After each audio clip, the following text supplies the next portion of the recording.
Tonight's rescues are true stories. We've sometimes used actors or stuntmen, but everything you see and hear is based on the accounts of the people involved. They've helped us to reconstruct events as they happened.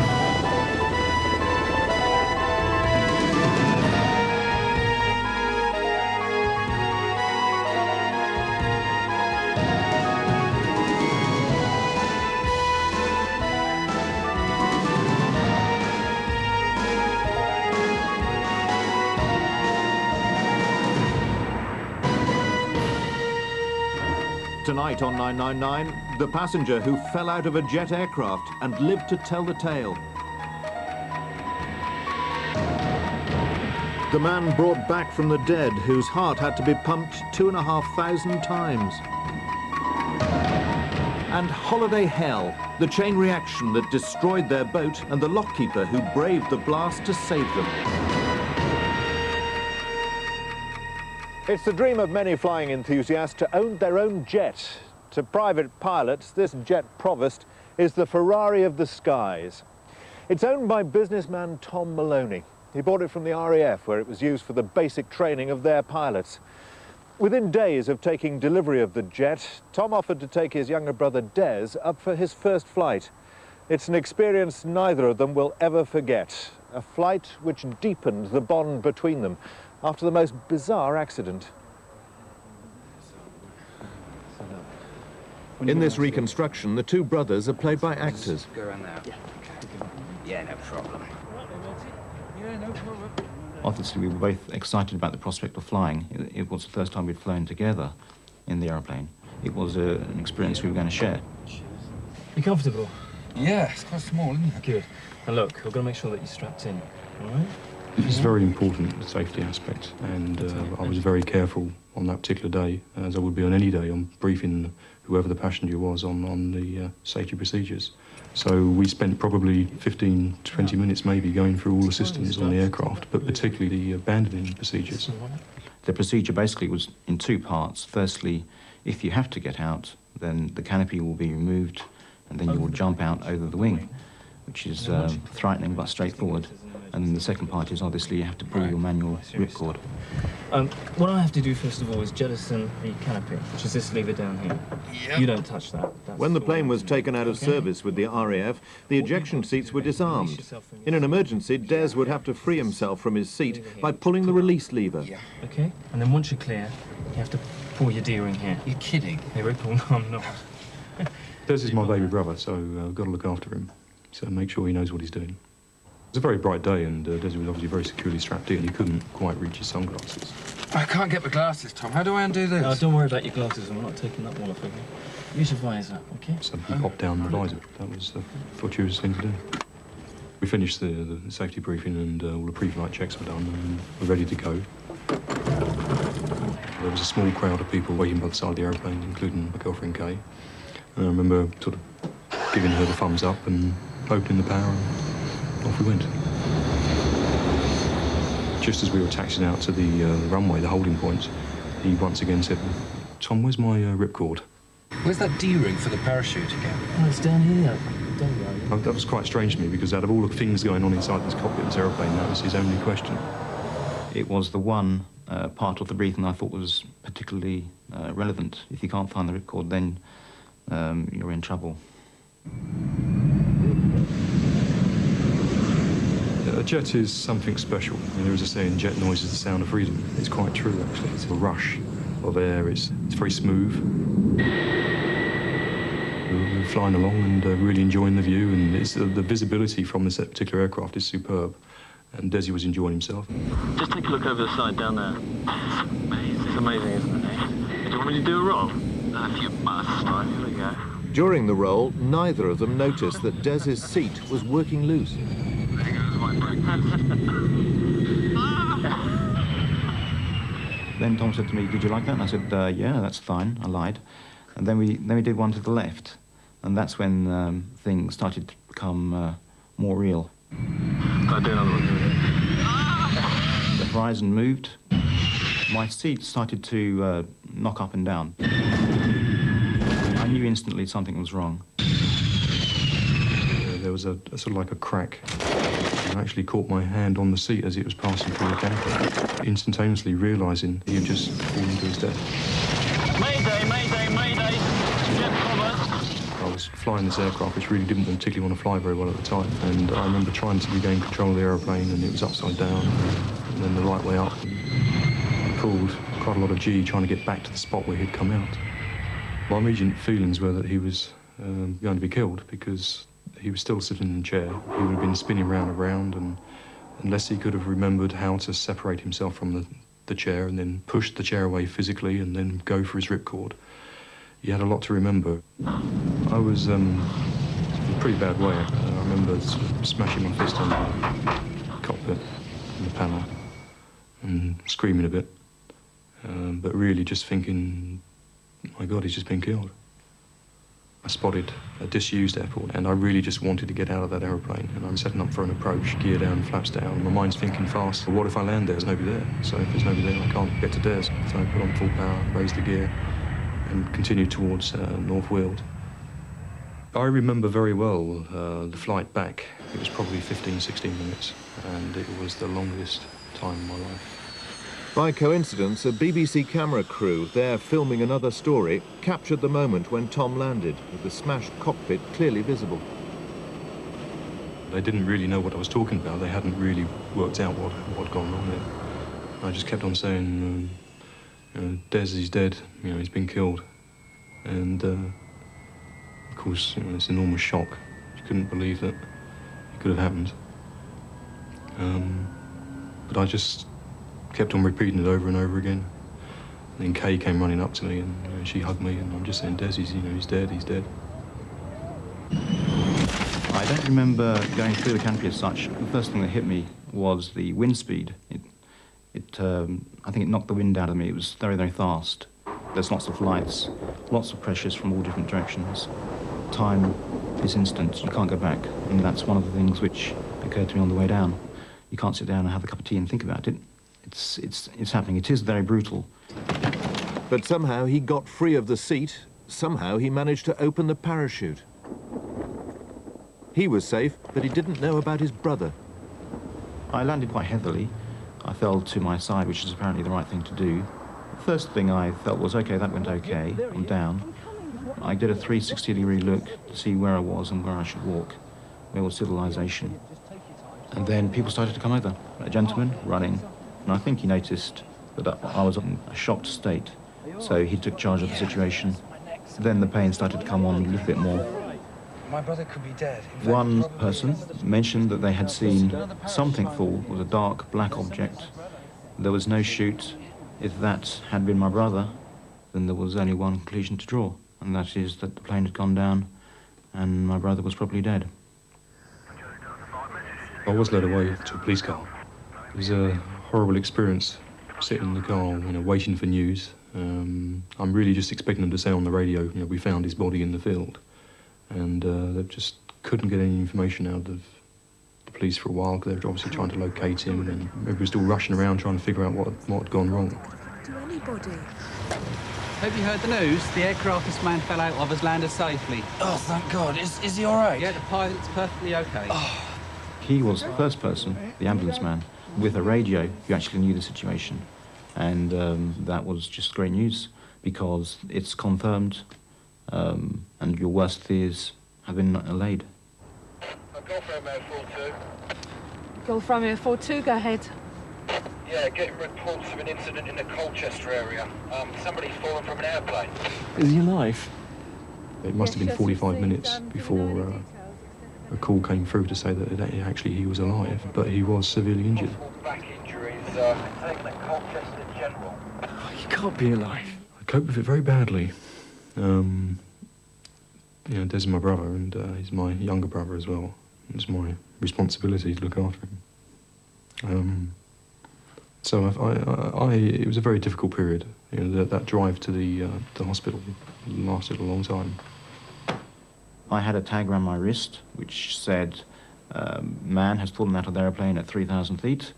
The staff reacted in a kind of surprised way to that, and also the other patients in the hospital. I think they found it quite amusing as well. Despite appearances, Des had suffered no serious injuries.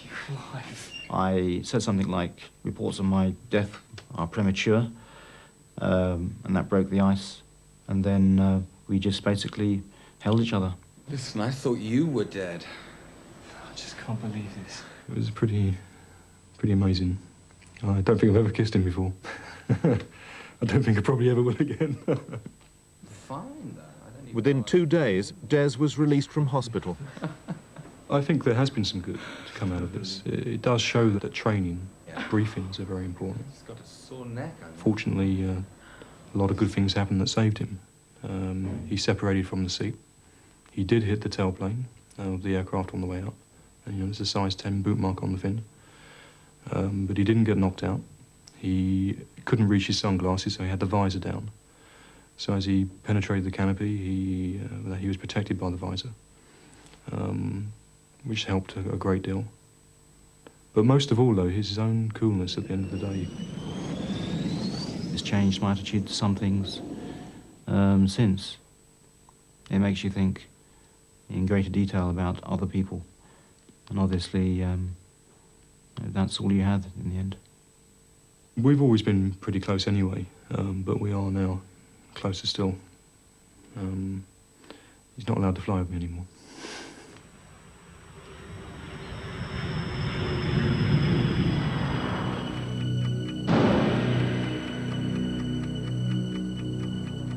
The Thames at Putney, the starting point, of course, for the annual university boat race. The concrete slipways here make it easy to get the boats in and out of the water. It's a luxury you don't often find on white water rivers running through open country, where finding a safe place to land can often be a difficult business. That's precisely what led to a fight for survival by 3 students who went to canoe the River Conwy in North Wales. When things went wrong, a BBC News crew went with the emergency services for what turned out to be a most unusual and technically difficult operation by a mountain rescue team. In our reconstruction, the rescuers play themselves, but experienced canoeists take the part of the 3 students.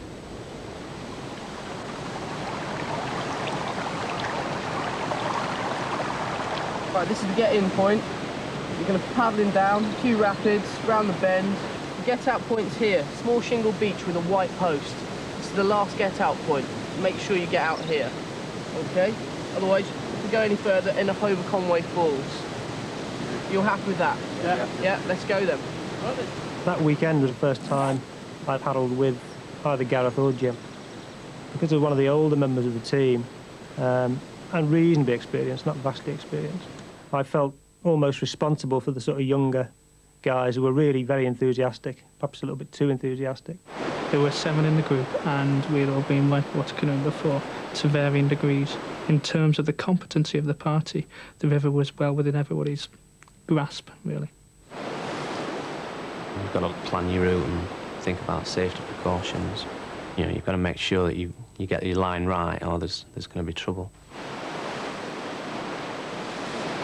The get-out point on this river was a small shingle beach with a white post. We realised we'd actually gone past this point when the river changed.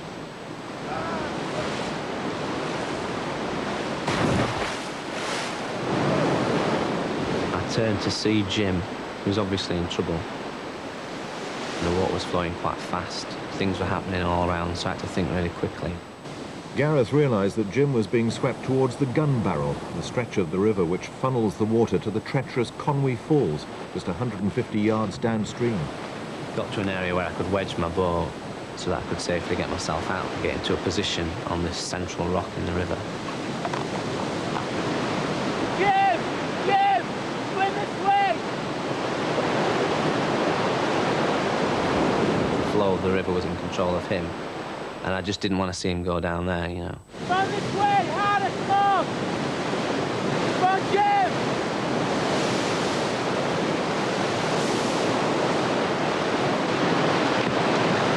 It was a case of pull him over, get him into safety. We saw Simon come down. Both of us were shouting to Simon, keep left, keep away from the drop. We got Simon out of his boat, made sure his boat was safe. It was at that stage that we were waiting for the rest of the group, the rest of the party. But they'd managed to get out further upstream. We looked up over the bridge, and they were shouting us from the top of the bridge. We started to think how on earth they would actually manage to get us off. We had no idea of what our friends were thinking or doing up on the bridge because we couldn't really communicate with them because of the noise of the water. It was 6 o'clock. The light was fading. They sent a rope down, which they hauled 2 boats out and the 3 paddles to get them out of the way. They'd already been stranded on the rock with the water rising around them for almost an hour. As darkness fell, their friends raised the alarm. The police got there first, closely followed by the Ogwen Valley Mountain Rescue Team and one of their team leaders, Roger Jones. A BBC News crew arrived and began taking these remarkable pictures. It had been raining heavy all day, and it was apparent that we were going to have to get these lads off pretty quickly, or they were going to be washed off. I kept pointing to the water and then making this sort of gesture to remind them that it was coming up. No chance would anybody be able to swim or get to the river bank. It was just impossible. You got your wetsuit with you? Yeah, I've got my wetsuit, Rog. In the forces, there's an axiom to never volunteer. Well, always be careful what equipment you take. You might end up volunteering by default. I was one of the few people who owned a wetsuit and was daft enough to turn up with the wetsuit in my rucksack. If we can put a belay starting off on Neil's motor. The plan was to construct a cat's cradle of ropes to lower Doug down the 80-foot gorge and lift the canoeist to safety. It was a mountain rescue technique they'd practiced but never used in this way before. First, they had to secure the main anchor rope. The whole operation depended on it. Okay, watch the edge here. Don't get too close.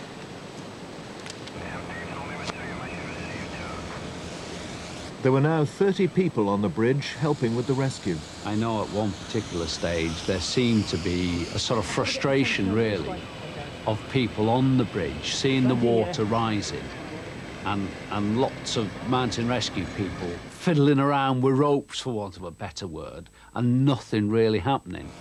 They seemed to be there an awful long time before anything happened, and that was extremely worrying and frustrating. We were saying to each other, you know, what the hell are they doing up there? 7 figure of 8. Everything had to be checked and laid out correctly before the commencement of the rescue. Okay, lads, on belay. Go hand over the edge. All right, let's go back to the edge. Someone pass the buoyancy aid. The boundary between apprehension and fear is very blurred, but I was certainly frightened going over there. That first putting your weight onto the rope was done very, very gingerly indeed.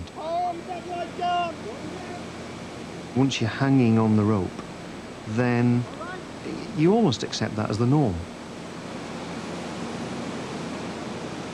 It had taken an hour to rig the aerial ropeway, a system of pulleys and the 2 ropes. The mountain rescue team used them to control Doug's movements. One group could swing him from side to side, and the others could move him up and down. One rope was tied to a Land Rover on the bridge, and the second was round a tree near the water's edge. But almost immediately there was a problem. The rope went into some branches of a tree. And there was a few anxious moments while I tried to snap off branches with my hands. I was considering having to send back for a saw or something, but I managed to snap the branches off and the rope came free. The thing that made this frightening and different was the noise. The noise was so terrific that it drowned everything else out. We use hand signals for directing helicopters. They're very simple. You wave your hands up and down, it means go up, or go down, and you point them sideways, and it means go sideways. Once I realised that I couldn't shout over the noise of the river, I just used those hand signals automatically. My greatest fear was that they were going to try and grab me. So as soon as I was within what I thought was earshot of them, I was shouting at them to just sit still. Let me do all the work. Don't you do anything. I was going to be glad to get off this rock, you know. Sitting on a rock for 3 hours is no, you know, it's no easy task. The river was still rising. I've got absolutely no doubt anybody falling into that water would have died. There's no way you'd come out of that alive. If you stayed on the surface of the water, you'd have been battered and smashed.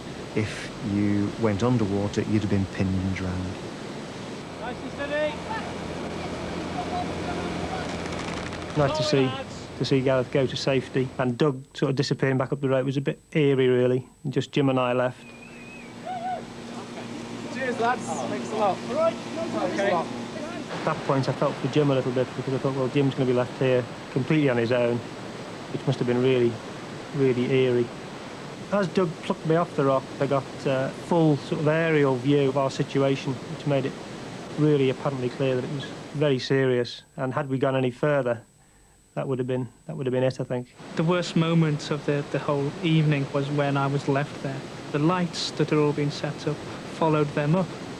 I was left on my own on this rock in the bottom of the gorge in total darkness, thinking whether they would actually come back down for me, whether at this last moment I would get caught by the water and taken off the rock. And it was a great relief again when the lights did come back and Doug came back down the rope system to get me.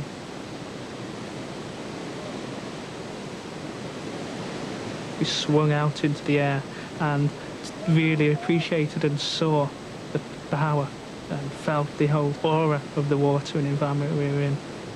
And that was really exciting.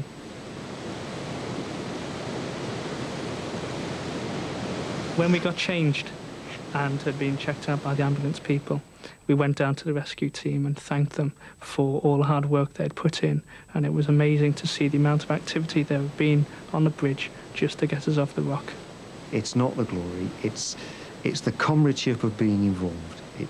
It's having a group of people who do a job and enjoy doing it. We're all mountaineers. We mountaineer for our own enjoyment and fun.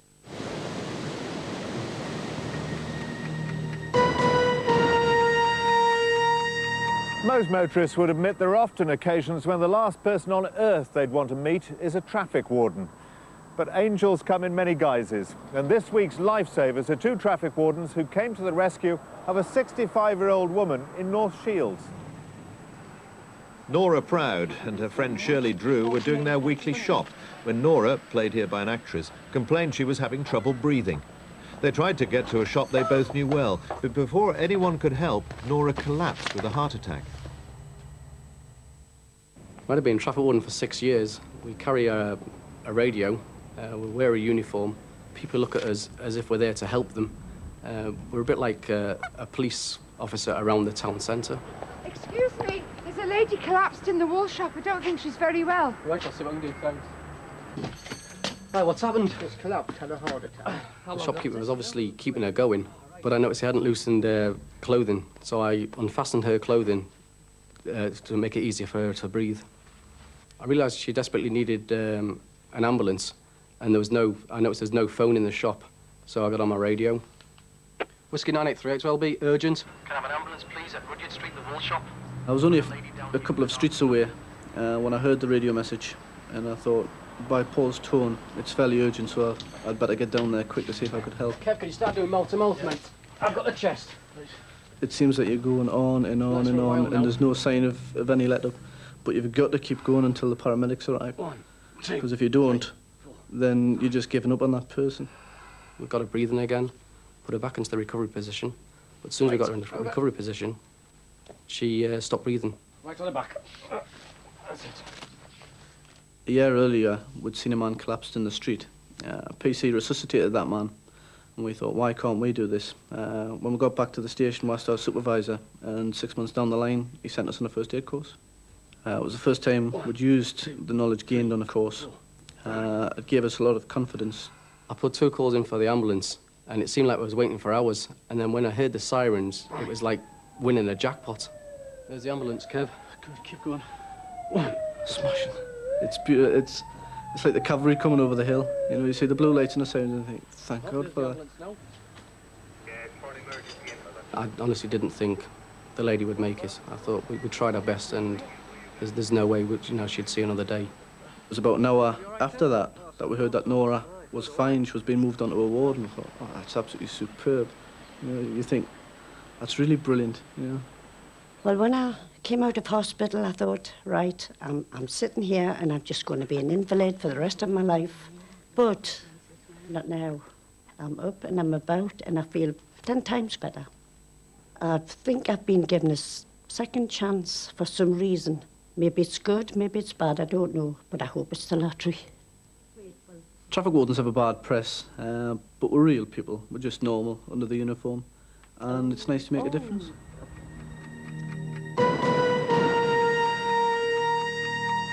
999 has previously featured the work of a unit unique in Britain. It's called the Helicopter Emergency Medical Service, HEMS for short, and it was set up here at the Royal London Hospital as a way of getting doctors and paramedics directly to the scene of an emergency, taking the hospital to the roadside and giving patients a head start in the recovery process. But one Christmas, a man was so badly injured that he took his last breath as the helicopter team arrived. The only thing Dr. Sean Keogh and his colleagues could do was to carry out surgery there by the side of the road. It was a difficult and controversial decision because the technique that they were forced to use had never been successful outside a hospital operating theatre. Okay, first slice of the Christmas cake coming up. Thank you very much, Al. Happy Christmas to you. Have a treat. Next one. It was Christmas Eve, and we'd had quite a busy morning, and we'd just got back from the last call. One of our colleagues' mothers had brought up some Christmas cake, and we were just starting to have a bit of a celebration. God, I'm starving. In North London, two brothers and a friend were about to enjoy their festive lunch. Actors play the part of Mofid and Moyed Al-Jassas. Diane Foreman plays herself. I've known Mofid and Moyed for quite some time. They were Iraqi refugees. Christmas Eve, everybody gets together and has lunch. It's sort of tradition. I'm going to garage down the road. You get me something. Moyed and I had decided to go up and order the lunch from the local Indian restaurant.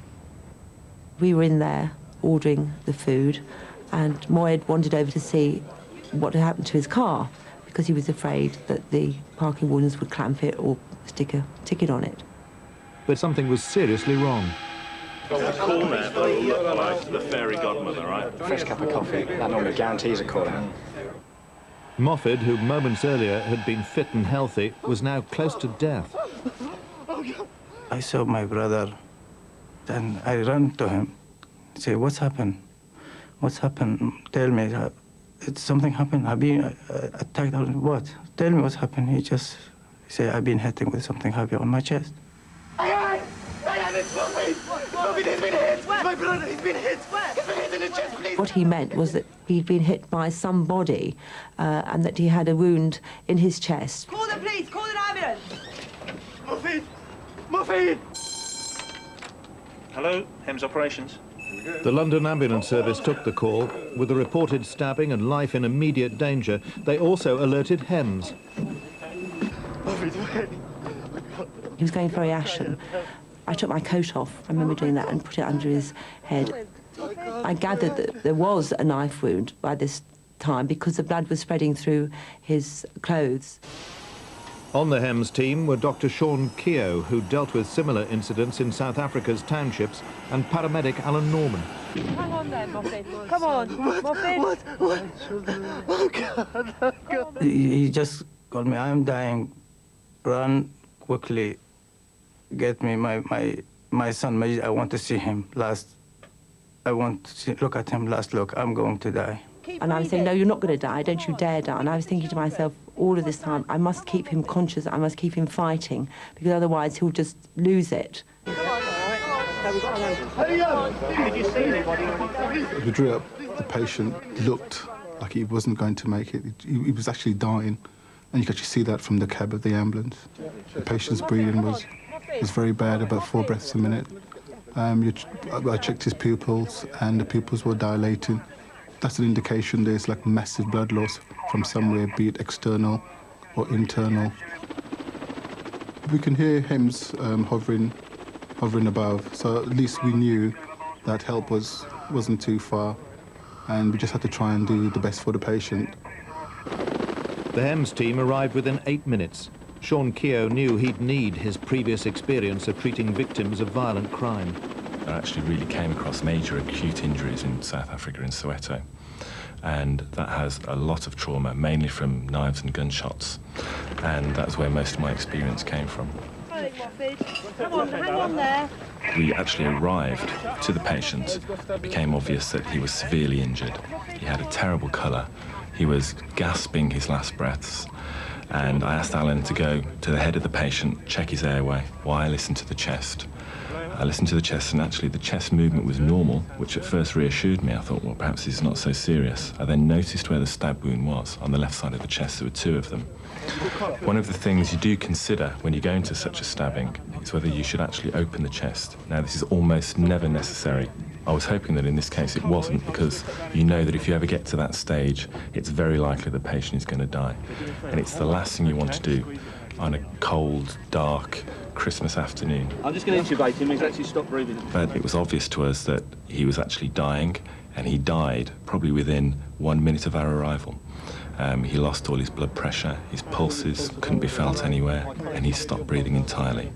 And as far as I was concerned, it was fairly clear that if we did not do some drastic thing to him now to sort his chest out, he was never going to live again. I saw him, he looked like a dead person. He's got no feeling, nothing. I just feel sorry, my brother's dead.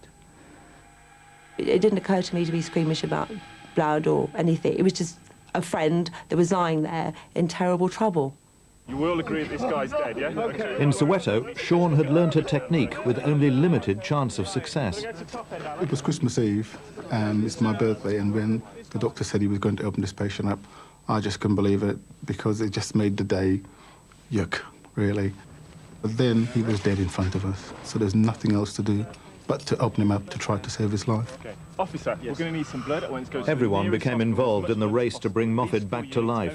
They'd just a few minutes to get his heart restarted and oxygen pumping to his brain. The first thing to do to Moffat was to raise his left arm above his head to give us clear access to his chest. Right, we've got some suction ready. Making a cut from the breastbone down to underneath his left armpit, across the breastbone and down to underneath his right armpit. We have to make such a large cut because it's important for us to be able to see what we're doing in on a gloomy afternoon. Once that stage is complete, we can pass a thin, flexible wire, which is known as a jigsaw saw here, from the left to the right, and saw with a motion left to right with your hands. 1, 2, 3. Right. Okay, right, down. It was fairly easy for Alan to put his hands into the chest and pull the ribs apart, up and down. Once the chest was opened, the most obvious finding was the heart surrounding by a tense sac. And this was full of blood, and the blood was actually squashing the heart flat. And the most important thing to do straight away was to release the pressure on the heart so it could start to beat again, hopefully. Once that had happened, there was a big gush of blood, much of it was actually clotted, out into his chest cavity. There's a hole in. Yeah, there's a hole. There was about a 2-centimetre wound in Moffat's heart, just to the left of this vessel here, which obviously needed stitching up. So I asked Alan to pass me a suture. I stitched that up. That was quite easy to do. And then went back to pumping the heart by hand because he needed this to actually pump oxygenated blood to his brain, because our main worry was actually brain damage at this point. Even if he survived, what was he going to turn out like? If you place a hand in the front and behind the heart and pump your hands together, that pumps blood around the body and especially to the brain. Moffat was loaded onto a trolley by the ambulanceman, and it was still important to keep pumping his heart. Okay, it's time to get him out of here. The care that he got was absolutely beyond all words. I mean, to think that they can do something like that on the road to save him. The guy died, they resuscitated him. Once upon a time, that kind of thing is absolutely unheard of. We got to the helicopter and quickly loaded him, carrying on pumping his heart with our hands. And then I went round to the opposite door. Alan got in with the patient, pumping him, and I connected him to the ventilator as we flew him back to the London hospital. It was almost like a relief. Really, the patient was now in the helicopter and the patient was away. We were left to doing the tidying up. And Griff asked me, did I think the patient was going to survive? And I sort of said, if that patient survived, I'm going to believe in Father Christmas. Do you need extra blood? Sean and Alan took it in turns to massage Moffat's heart to keep his blood circulating. When they reached the hospital, they'd pumped it at least 2,500 times. As we arrived at the London hospital, still his heart was not beating at all. It was in this chaotic rhythm that we really needed to sort out with some electricity. So we loaded him onto a stretcher, took him down to the resus room. and applied paddles to the front and back of his heart, and a small electric current across these paddles changed his chaotic heart rhythm into actually a normal heart rhythm. Obviously, I was really happy to see his heart beating, but I still had in the back of my mind, have we actually brought somebody back with a beating heart but who's brain dead or severely brain damaged? And that's a major worry. Moffid was in intensive care for 17 days. His family could only wait for an improvement in his condition. The first sign came after 4 days. And he started opening his eyes, moving his fingers, moving his hands, looking at his wife, and he could obviously recognise his wife. And from that, it was all go, and he improved very dramatically after that. 24 days after Moffid Al-Jassas died on a North London street, he was released from hospital. He's made a most wonderful recovery considering the extent of his injuries. And obviously he's not 100% yet, but he's well on the way. I feel that I am the luckiest man in the world. There is no one luckier than me.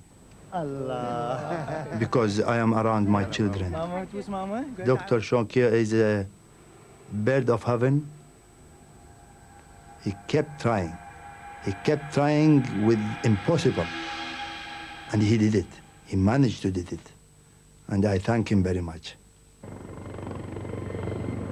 When I saw the ambulance coming, believe in God. And I believe God said an angel to my brother to save his life. Despite an extensive police inquiry, no one knows who stabbed Moffid or why. But his recovery was remarkable. He's the first person in the United Kingdom known ever to have survived heart surgery outside hospital.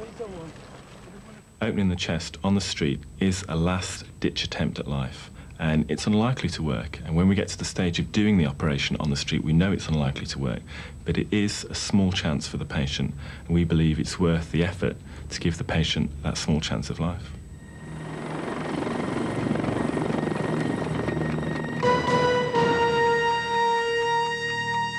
British waterways manage 1,800 miles of navigable rivers and canals, so even though there's 21,000 licensed boats on them, it's not too difficult to get away from the crowds. If you hire a boat like this, you get a short induction, but the rest is common sense. There's no driving test. The Bateman family were boat owners, so they were used to negotiating locks like that one. They're all strong swimmers and experienced in navigation, but all their skills were to prove of no use at all when one perfect summer's evening on the River Trent near Nottingham, a momentary loss of concentration turned a peaceful holiday into a nightmare. The first 2 days was fine, and the only dry day we had went up in smoke. We were going to have a job to get out. I expected the boat to explode. To see the fear on those people's faces, and they were all appealing to me to do something, was the most horrible thing I've ever seen, I think, in my life. We'll stop in a minute, love. Edna and Harry Bateman were on holiday with their daughter Glynis. Also on their boat that day were their granddaughters, Kylie, aged 6, and her elder sister Melissa. They're all played by actors.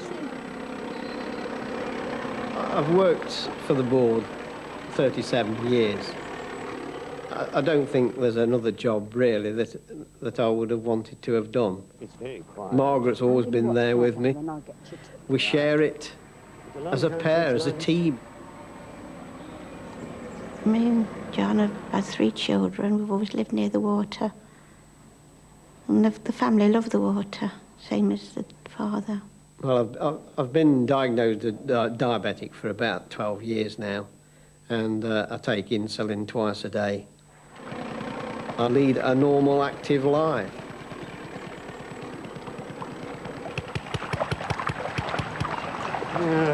Run out of fuel. Well, I'll fill it up or it won't get out.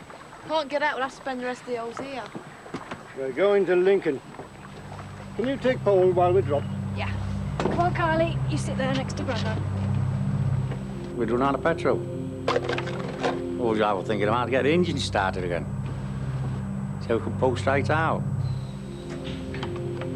I never going to pilot light at all. That was a crucial mistake.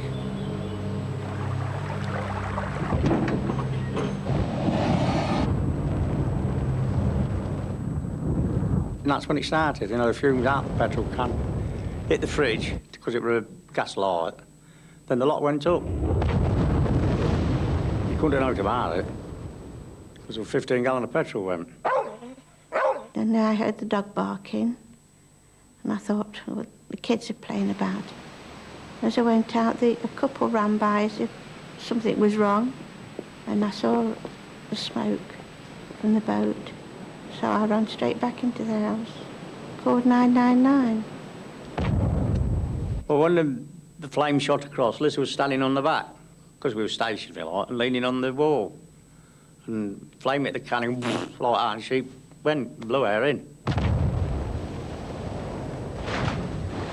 As I fell in, my purse got caught around one of the propellers, and as I tried to pull it, it just won't come undone. When I looked over, Carly was on the back, but there was like flames between me and her, so I panicked, let go of the boat, jumped up, tripped, and took a nosedive into the well, where I broke my wrist. Because I fell on the petrol, which knocked it over, which spread it even worse. I thought I was going to drown because I couldn't get unravelled at first. So I started to panic. It seemed to take ages.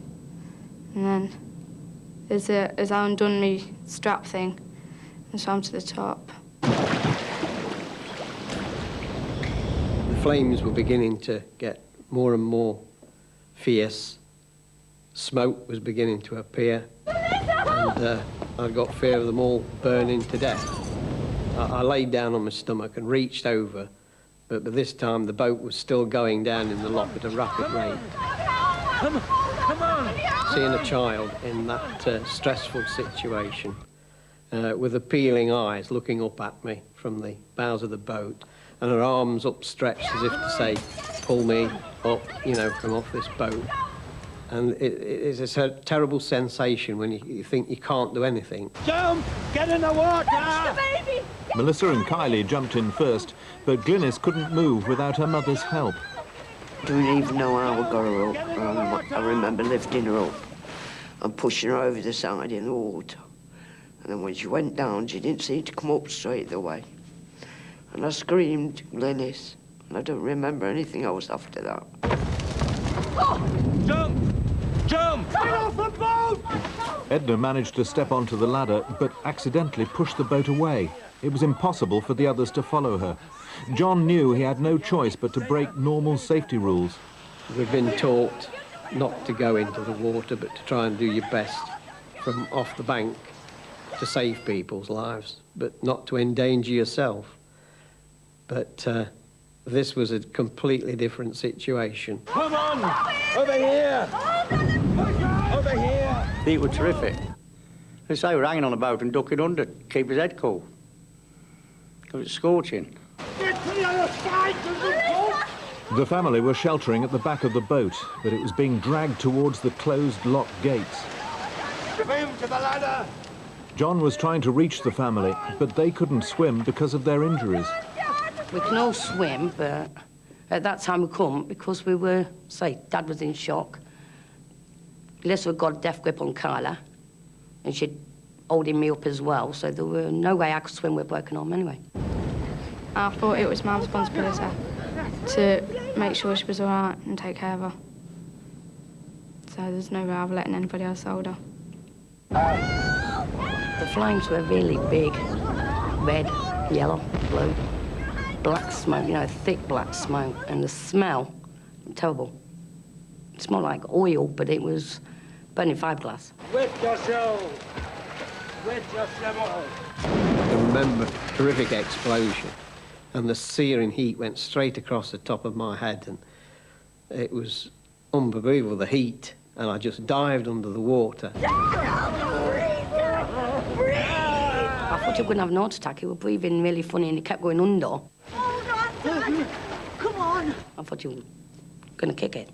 my brain was racing. What do I do next? I've still got to rescue all these people. I've still got to get them up onto that top of that lockside somehow. But all of a sudden, 3 life belts came down into the water. The lines are supposed to be attached to the shore so that you can pull people in and rescue them. But unfortunately, whoever threw these belts down threw down the 3 lines as well. So I gathered up the 3 life lines, and they all grasped hold of the life belts, and I swam back across the lock, which is a long way when you're down there in a lock that's 30 feet wide and 200 feet long. It's a long way back to the ladder even. Right, I've got you. There you are. It was 6 hours since John had eaten anything. His blood sugar levels were dangerously low and he was getting very tired. And then the decision was, who goes up the ladder first? Who do we save first? Well, my reaction was the child. So I said, come on, you and the child have got to go up that ladder.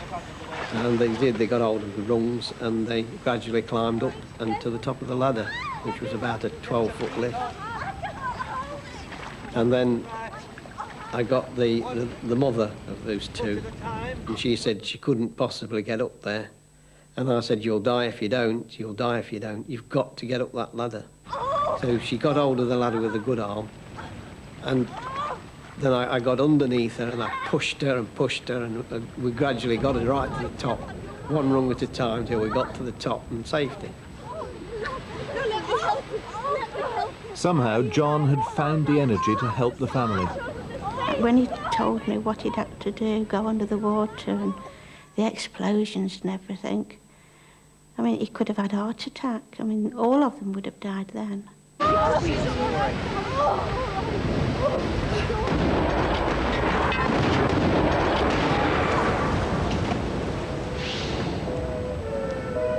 All the family were treated for burns and shock.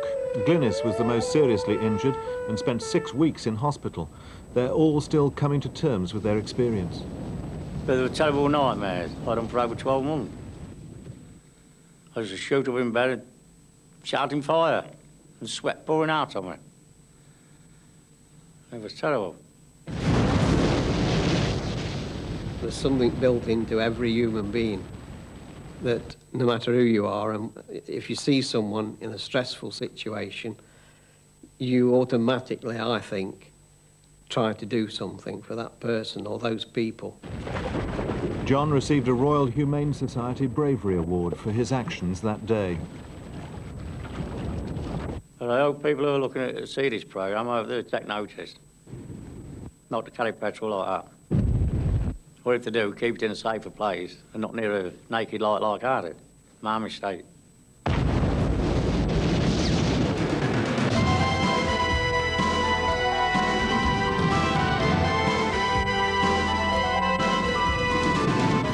"999" returns to BBC1 with a new series of rescue reconstructions next year.